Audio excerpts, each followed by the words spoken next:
mengakui secara rinci data dan capaian tersebut, marilah kita simak bersama pemaparan langsung dari Kepala Kantor Imigrasi Kelas 2 TPI Etikom. Kepada yang terhormat Bapak Fitra Ishari, waktu dan tempat kami persilakan. Ya, baik. Terima kasih Pak Oki selaku moderator. Mungkin yang akan saya lakukan adalah membacakan rilis ataupun capaian kinerja. Jadi saya tidak akan memaparkan. Baik, Assalamualaikum warahmatullahi wabarakatuh. Waalaikumsalam. Selamat pagi, salam sejahtera bagi kita semua. Om Swastiastu, namo Buddhaya, salam kebajikan. Pertama, puji dan syukur marilah kita panjatkan kehadirat Allah Subhanahu wa taala, Tuhan yang Maha Esa, atas rahmat dan karunia-Nya sehingga pada kesempatan hari ini kita masih bisa berkumpul dalam keadaan sehat walafiat dalam rangka kegiatan press release capaian kinerja triwulan 1 tahun 2026 Kantor Imigrasi Kelas 2 TPI Etikom.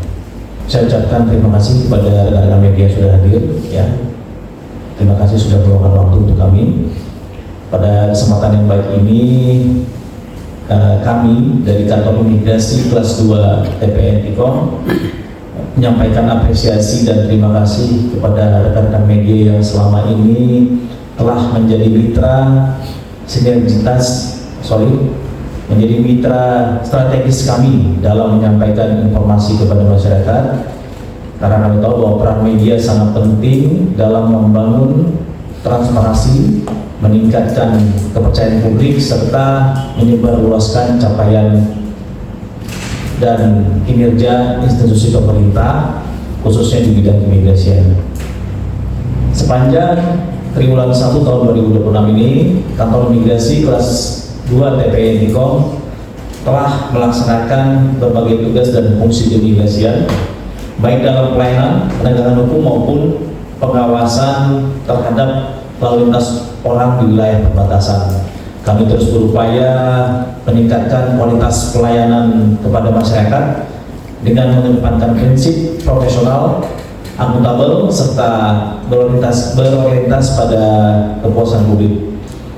Kami menyampaikan capaian kinerja serta mungkin nanti ada beberapa inovasi layanan yang sudah kami kembangkan sepanjang triwulan pertama tahun 2026 ini. Yang pertama, pada bidang pelayanan keimigrasian dan lalu lintas perbatasan, memang fokus utama kami adalah memastikan pelayanan yang prima bagi masyarakat. Yang pertama,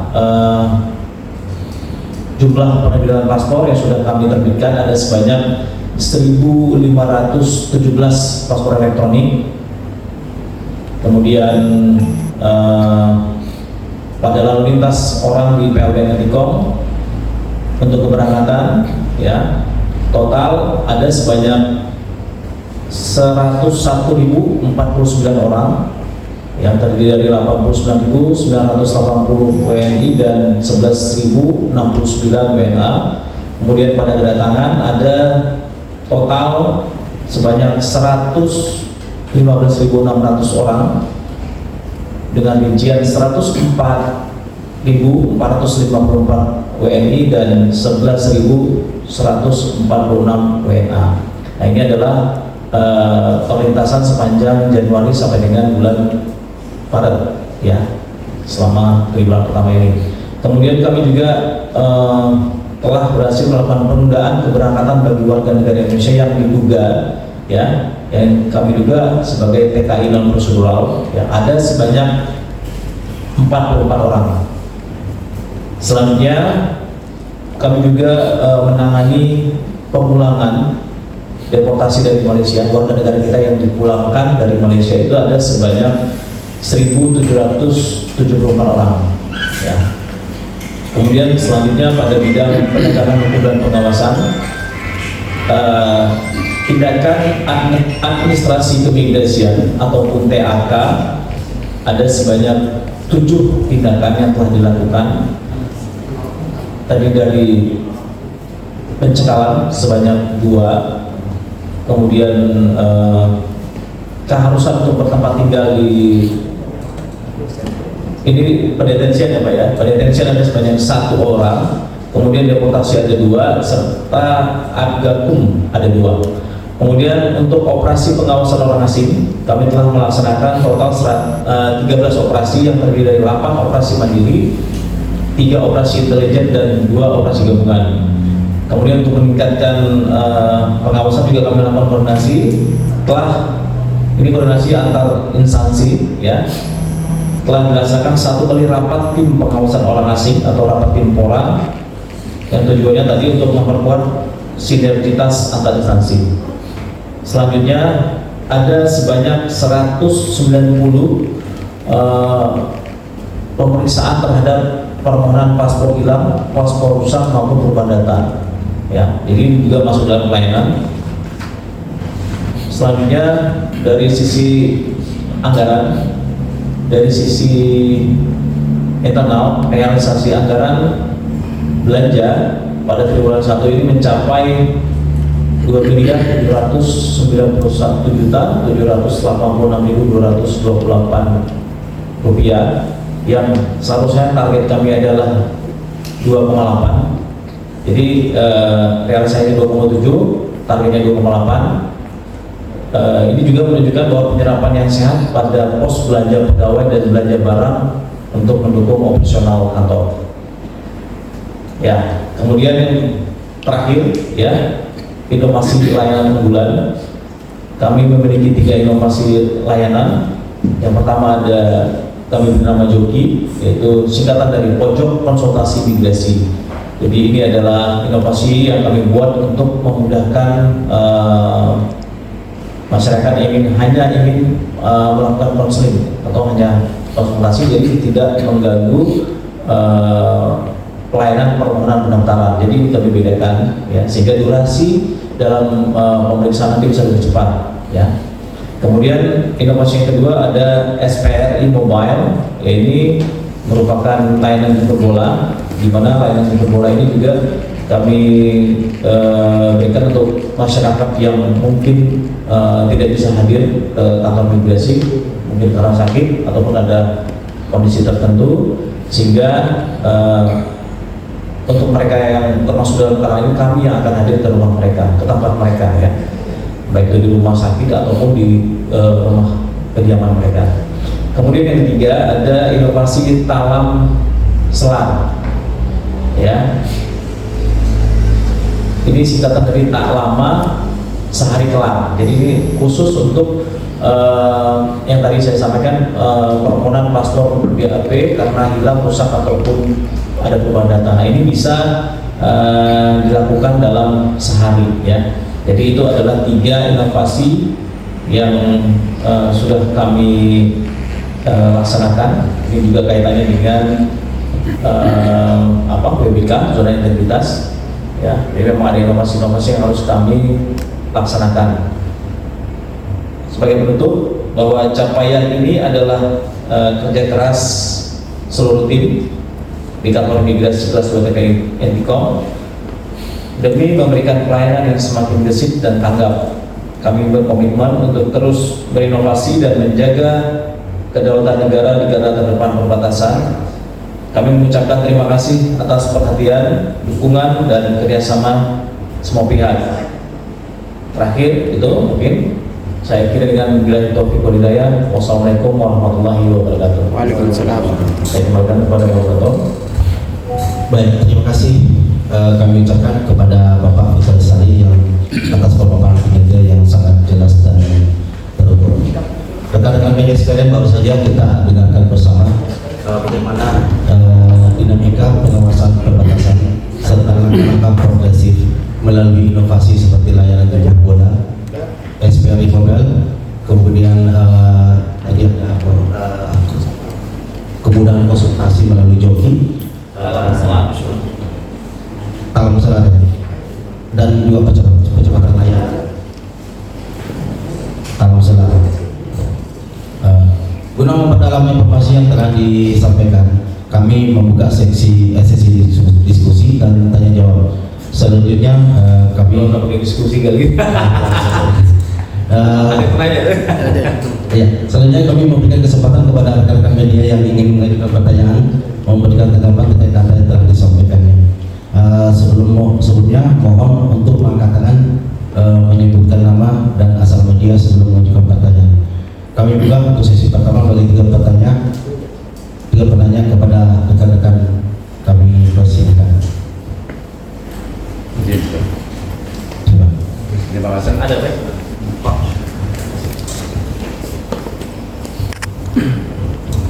Terima kasih.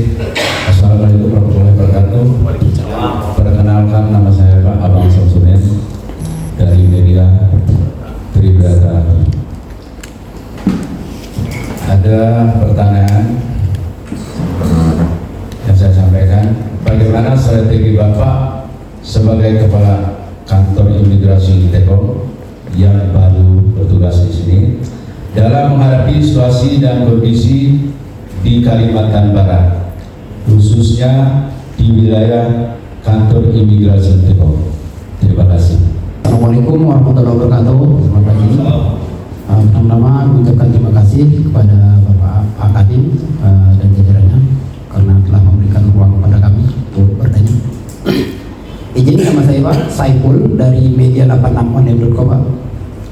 Ingin bertanya bagaimana langkah-langkah Bapak dalam meningkatkan kualitas dan keamanan perbatasan NTCOM dalam hal ini sebagai kepala kantor imigrasi NTCOM. Terima kasih Pak. Assalamualaikum warahmatullahi wabarakatuh. Assalamualaikum warahmatullahi wabarakatuh. Waalaikumsalam. Nama saya Sunardi dari media Santan 86. Iya Pak. Ini Pak Sunardi Pak ya. Sunardi. Sunardi. Iya siap. Ya, silakan Pak dari media. Sabar 86. Dilanjut. Siap. Nah, saya kira kita lanjut Pak. Silakan Pak. Ini Pak. Mohon Pak, pertanyaan. Apa upaya Bapak dalam mengatasi lonjakan arus lintas batas terutama di NTCOM dalam menyambut hari raya Idul Fitri dan libur Nyepi? Terima kasih. Seperti kita simak tadi Pak, tadi ada pertanyaan dari tiga media, yaitu yang pertama sebagai kepala kantor imigrasi yang baru dalam menghadapi situasi dan kondisi di Kalimantan Barat, khususnya di wilayah kantor imigrasi Tikong. Pertanyaan ini datang dari Pak Samsunen dari media Tribrata. Kemudian yang kedua, bagaimana langkah-langkah Bapak dalam meningkatkan kualitas pelayanan dan keamanan perbatasan pada kantor imigrasi kelas 2 RI Tikong yang datang dari Pak Sendul dari media 88. Kemudian apa upaya yang Bapak lakukan dalam mengatasi lonjakan arus lintas di wilayah Tikong pada hari raya Nyepi dan libur Lebaran oleh Pak Sunardi dan dari sektor berapa? Selanjutnya kepada Bapak Firdaus Sari kami persilakan untuk pertanyaan dari tiga rekan ini. Ya baik, terima kasih. Yang langsung saja mungkin yang pertama tadi dari Pak Samsunet dari Tribrata terkait dengan ini Pak ya, apa tadi strategis ya. Jadi mungkin saya rasa sama aja bagi semua kasatker ya. Saya rasa di imigrasi yang pertama pasti kami harus paling tidak harus mengetahui dulu situasi tempat kami bertugas. Dalam hal ini saya harus paling tidak mengetahui dulu bagaimana situasi dan kondisi di Kalimantan Barat, ya khususnya di NTCOM ini, ya. Karena memang kebetulan di kantor imigrasi NTCOM ini di wilayah kerja kami ini adalah fokus utamanya adalah memang pada LBN, jadi pada perbatasan. Sehingga mungkin strategi yang saya lakukan adalah melakukan pengetatan pengawasan di LBN sendiri Pak, ya. Itu adalah mungkin fokus utama saya, selain juga mungkin melakukan peningkatan kualitas pelayanan publik yang kami berikan yang ada di kantor imigrasi NTCOM. Dan selain itu tentunya juga kerjasama seperti yang kami sampaikan tadi, sinergitas antar instansi lembaga juga memang harus dibangun. Ya, jadi mungkin itu Pak langkah-langkah strategis yang akan kami lakukan, khususnya saya sebagai kepala kantor imigrasi yang kebetulan baru dilantik per per Januari kemarin Pak. Jadi memang kami baru melaksanakan tugas kurang lebih 3 bulan. Ya, mungkin itu ya. Kemudian yang kedua tadi dari Pak Saiful ya, langkah-langkah dalam meningkatkan kualitas pelayanan ya, bahwa terus terang kami di sini sangat berkomitmen untuk meningkatkan pelayanan kami kepada masyarakat ya. Ini bisa kami lakukan melalui pemanfaatan teknologi informasi, di mana mungkin nanti melalui teknologi informasi ini kami bisa melakukan proses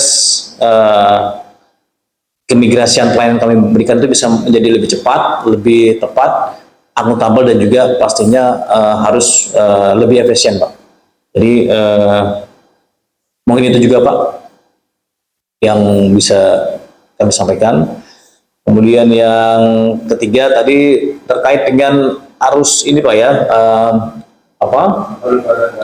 momen Lebaran kemarin, memang kita tahu bahwa itu sudah tradisi setiap Lebaran pasti akan ada lonjakan ataupun eskalasi peningkatan jumlah pelintas batas Pak. Apalagi kita tahu bahwa banyak saudara-saudara kita di seberang pasti akan kembali kemari untuk bertemu sanak keluarga mereka. Jadi terhadap lonjakan-lonjakan yang terjadi pada libur Lebaran kemarin, memang kami melakukan yang pertama adalah menambah personil di PLBN Pak. Jadi kami melakukan penambahan terhadap personil ya, yang jelas agar bisa dilakukan pemeriksaan lebih cepat karena bisa ditangani dengan lebih banyak petugas. Kemudian kami juga melakukan penambahan konter layanan Pak, yang biasanya itu hanya dua konter yang beroperasi. Jadi khusus kemarin mengingat melihat situasinya, jadi kami mengaktifkan 3 konter untuk melakukan pelayanan kepada masyarakat yang ingin kembali ataupun keluar dari wilayah Indonesia. Ya, selain itu juga kami tetap melakukan koordinasi dengan aparatur penegak hukum yang lain ya, seperti dari kepolisian, dari Pamtas, dan juga dari instansi lain yang terkait dalam tugas di PLBN. Itu Pak mungkin dari saya. Baik Pak, demikian tadi tanggapan dari Bapak Fitri Sali atas 3 pertanyaan yang dijadikan oleh 3 kandidat, yaitu Masih ada lagi, cukup lah ya. jajaran pendapat dan juga sahabat apa. Ya, sudah. Atau terus itu ada dari RRI. Oh ya, selanjutnya saya berikan saya berikan kesempatan untuk rekan media untuk pertanyaan lagi sebanyak 2 pertanyaan. Pada rekan media saya persilahkan. Ya, izin saya Rangga dari RRI. Beberapa yang menarik dari apa yang dipaparkan tadi terkait dengan angka-angka. Saya ingin memperdalam lagi terkait dengan penanganan WNA yang ada di mata kerjanya imigrasi Etikom. Sejauh ini apa sih sebenarnya seberapa besar tingkat kerawanan keberadaan WNA dan bagaimana sebenarnya langkah-langkah yang dilakukan keimigrasian di Etikom untuk WNA yang overstay, dan ada berapa banyak sebenarnya, bagaimana trennya sejauh ini untuk WNA yang overstay dan melakukan pelanggaran di wilayah Indonesia di wilayah kerajaan imigrasi Etikom. Terima kasih.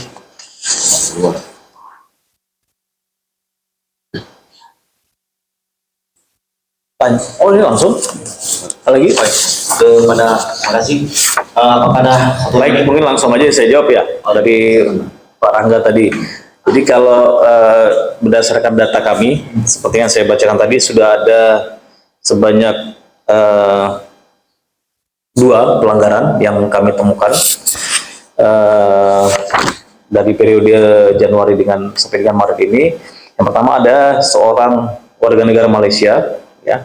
Ini juga pelanggarannya yang dipasarkan adalah pasal 113 terhadap yang bersangkutan dilakukan pendeportasian dan juga dicekal ya Pak, juga dikirakan pencekalan. Kemudian yang kedua ini sama warga negara Malaysia juga, namun kasusnya berbeda. Ya kalau yang tadi 113 itu mungkin tidak melalui tempat pemeriksaan, tidak melalui checkpoint yang resmi. Yang kedua ini warga negara Malaysia juga, tapi pelanggarannya adalah pasal 78 ayat 3, yaitu tentang overstay. Jadi overstay lebih dari 60 hari, sehingga memang terhadap yang bersangkutan dikenakan pendeportasian dan pencekalan. Jadi mungkin itu Pak. Jadi tren-tren yang biasa terjadi di Antikom ini ya, kalau bukan masuk secara ilegal ya pasti overstay, karena memang di wilayah kerja kami juga memang tidak terlalu banyak warga negara asing.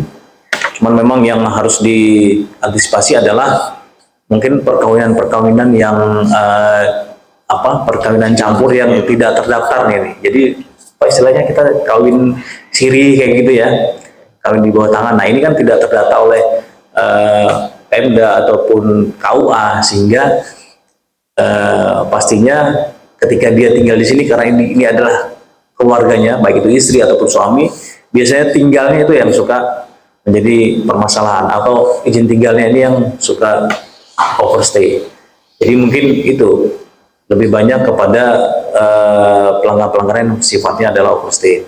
Karena kalau kita bicara tentang izin tinggal, saya rasa tidak ada penyalahgunaan izin tinggal, karena tidak ada TKA ya, atau tidak ada, karena kita bukan wilayah industri, sehingga untuk trennya ya pasti tadi pasal 113 itu masuk secara ilegal, dan yang kedua overstay. Mungkin itu Pak Rangga dari saya. Terima kasih.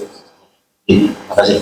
Demikian tadi tanggapan dari Bapak Fikal Sari atas pertanyaan yang diajukan oleh media kita dari KRI. Selanjutnya Bapak Fikal Sari. Cukup sudah. Oke. Terima kasih banyak. Baik.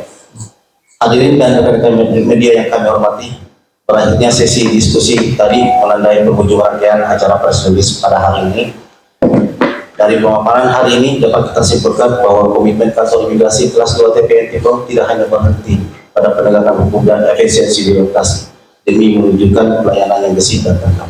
Kami mengucapkan apresiasi yang setinggi-tingginya kepada rekan-rekan media atas sinergi dan kehadirannya pada pagi hari ini. Semoga informasi yang disampaikan dapat diteruskan kepada masyarakat luas secara akurat dan objektif. Saya Andi Ratna Suki selaku moderator pamit undur diri. Mohon maaf atas segala kekurangan selama memandu acara ini. Acara selanjutnya kami mengundang Bapak Kantor beserta seluruh jajaran dan rekan media untuk mengambil tempat di depan untuk melaksanakan sesi foto.